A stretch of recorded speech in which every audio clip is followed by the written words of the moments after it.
Which then brings me on to the sort of sensitive area of performance. The reputation of this force was damaged over the last 10 days. And I'm not talking about the incident that sparked this particular debate. I'm talking about the fallout, and Ian talks about performance culture and how that works and how that is interpreted. My message around performance has been very clear ever since I came into the force. And that for me it is much easier to stand up in front of the police authority, as I did today for the very last time, a police and crime commissioner, a group like yourselves, members of the public, HMI, you name it, Home Office, and explain why our performance is poor. Because there's loads of reasons why we have poor performance. It might be our processes are wrong, it might be our systems are wrong, it might be we're just not doing enough work. And it's very easy to look for ways to fix poor performance because we can increase the way we do things and so on.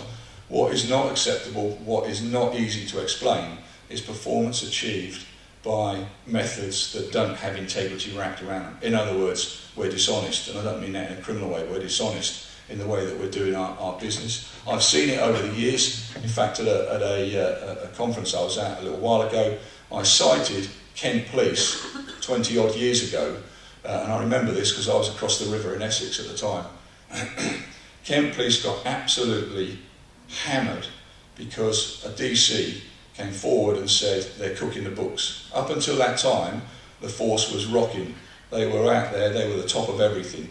Then a DC came forward and said they're cooking the books. All of the hard work that went on in that force, and I'm sure at that time there was loads of hard work going on, just went down the tubes. That was it. The reputation was damaged because they were cooking the books. I cannot and will not condone working practices that are less than wrapped around with integrity. Now, I've said that message ever since I come into the force. I know Ian's stolen some of my sort of catchphrases. Performance without integrity is no performance. These are real issues that just every fibre of my body is what I believe in. Because I don't think this organisation is a bad organisation, quite the contrary. I think this is one of the best organisations that I've ever worked for, and I've worked in 4 forces. The people in this room and colleagues out and about there tonight and every day do fantastic stuff, and when our reputation is challenged, don't be surprised when I stand up and defend the reputation of this organisation. And I think our reputation has been damaged this week, but I'm looking to work to sort that out. The question was around performance and the performance culture. Every organisation has a performance requirement. It doesn't matter whether you're flipping burgers at McDonald's or you're working in the City of London in commodity markets. They all have performance requirements. We're no different to that. We have always had a performance requirement.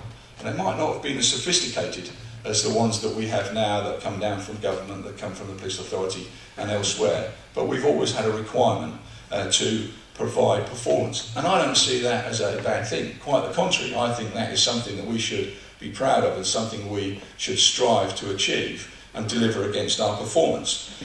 But the implications of some of the things that have been said are that there are people out there that are breaking the rules and indeed, questionably, breaking the law. And I don't accept that anything. I can stand up here now as a Chief Constable and give you an order to go and do something that's illegal, and you can quite rightly say no. No. When we come into this job, we take an oath of office, and that oath of office talks about integrity, talks about fairness, talks about professionalism, and I signed up to that. Everybody in this room signed up to that oath of office. So that is why I'm surprised at some of the comments that have been made about performance culture driving people to behave in a way that is not acceptable. Because I think our people are better than that. I think our people are above that and would have the confidence to stand up and say, no, I'm not doing that. Now that's not, I'd be naive in the extreme if I thought that there weren't around the force somewhere people breaking the rules, people doing things that we wouldn't be proud of. Because we're an organisation of 7,500 people. There will be people out there that do things that we're not proud of. But let me tell you this, that is not the majority of our people. 99.999, whatever you like, percentage of our people do a fantastic job. They do it professionally, they do it honestly, and they do it with integrity. Those people that breach that need to be held to account. Absolutely need to be held to account. And I wouldn't hesitate in taking people and challenging them if they start behaving in that way. But that's not to say that there isn't other things going on, and we need to put that right. Ian refers to writing to me a little while ago and provided me with some information. The information suggested that there was some supervisors and managers were putting undue pressure on colleagues to achieve performance requirements. Let me reinforce a couple of things here. The force, I do not set personal targets for anyone in this organisation. I set targets and objectives for the force that we all contribute towards. Now, it might be semantics, and you might think, well, hang on, my sergeant is telling me, get out and do this, get out and do that.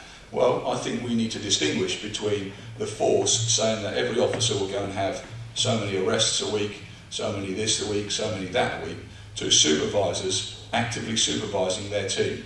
And I was a cop, and my sergeant used to say to me, get out and do some more stop checks. Is that bullying or oppressive, or is it unreasonable in asking me to go out and do some more stop checks? I would say no. But of course that was many years ago. We've moved on nowadays, and we need to understand what the impact of people, of supervisors and managers saying things to people.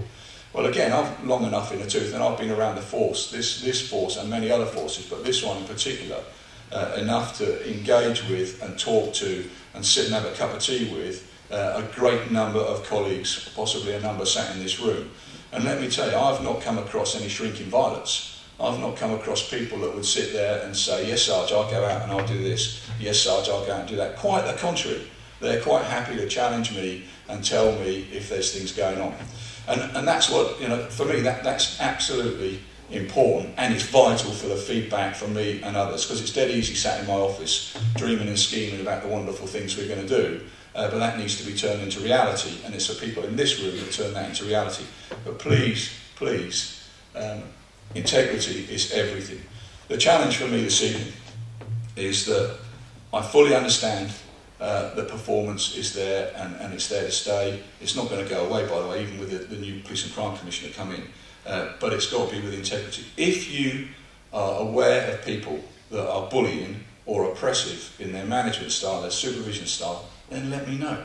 And I'll give you a stone bonker guarantee I will deal with those people that are breaching the standards of our organisation.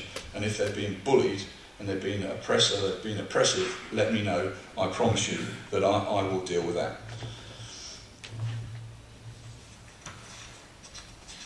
One of the other areas that came out this week was, and the media picked it up, was Clean Slate, Operation Clean Slate. And the way that it was presented was that this is some sort of sinister policy that we are secretly putting out so that people can get TICs when they're not required. Actually, those of you who looked at Clean Slate will realise that it is a very clear guidance about how to take and get TICs legitimately, lawfully, and with integrity. All I would say is have a look at that, because that should support you and give that. Ian mentioned about the cycle of performance, and that some months we're saying get detections, some months we're saying don't put crimes on the book. Let me tell you the cycle of performance that I expect every month. It doesn't matter what month of the year it is. Of course I want crime to come down. Of course I want detections to go up. We don't have a month where we're looking at detections. We don't have a month where we're looking at crimes. That is every month. That's business as usual. There is no cycle of performance that should generate any undue pressure on yourself to achieve or not achieve performance targets. That's what we do. Individual targets I don't agree with, although I do accept that supervisors will want to talk to colleagues about their own development needs. If you're a detective, it's not unreasonable for your DS to say, perhaps you go and get some detections. If you're working on road policing, I'm sure the sergeants on there will be talking about how you deal with making the roads safer. That's supervision. I don't see that as anything sinister. One of the things that was mentioned earlier in the week, and specifically, was about that these matters had all been raised and had fallen on deaf ears. That simply is not true. I have always responded to any and all issues raised with me. Any and all issues raised with me will be dealt with. I don't ignore things. You'll have known me now long enough to know that I don't ignore things. If you raise them with me, I give you a promise and a guarantee that I will be dealing with all of the issues that come up. Okay, let's move on to the future. The future, I have to say, is still a bit grey. We know about the first comprehensive spending review. The second comprehensive spending review is looming, and we don't know what that means. So basically, we haven't paid off the debt from the first comprehensive spending review. We're about halfway through that. And by the way, we're doing well on that. We're achieving all of that. That's no problem. If nothing else changes, we'll be able to reduce the budget. We'll be able to achieve all of those objectives. The fly in the ointment is what's going to happen next. In normal circumstances, the next comprehensive spending review would not be until October next year. Actually, we think it's going to come a bit earlier, and we don't know how big that is. We're already starting to plan for that, to do some modelling. But let me just give you a little bit of a taster. If it is 8%, for us that equates to just over £15 million, and would equate to about 550 police officers if it's 8%. I've got no idea how big that's likely to be. I lobbied the MPs the other night to say, you need to be aware that if this is anything like that, we will reduce cops. If we reduce cops, we cannot guarantee to do what we do now. Whether that will get a result, I don't know. And then a couple of final things for me. First of all, Ian mentioned about Anne Barnes being elected as the Police and Crime Commissioner.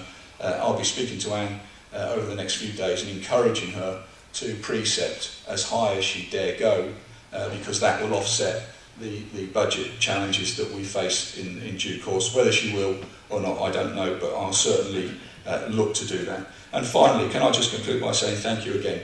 I know I started with a thank you, but this organisation is one of the best organisations in this service. The things that you do, please be proud of, because you deserve to be. The people of Kent owe you a big debt, and I owe you a big debt. I guarantee to work with Ian to tidy up any issues. Just one final thing I forgot to mention earlier. Often people talk to me about the wiggly straw. Well, we know what you want, and we know what we need to do, but there's a bit in the middle that's a bit wiggly, and somebody intervenes and puts their own interpretation on things. I'll try and straighten that straw out to make sure that the interpretation that I want ends up absolutely clear for everybody in the organisation. Ian, thank you for the opportunity. Ladies and gentlemen, thank you.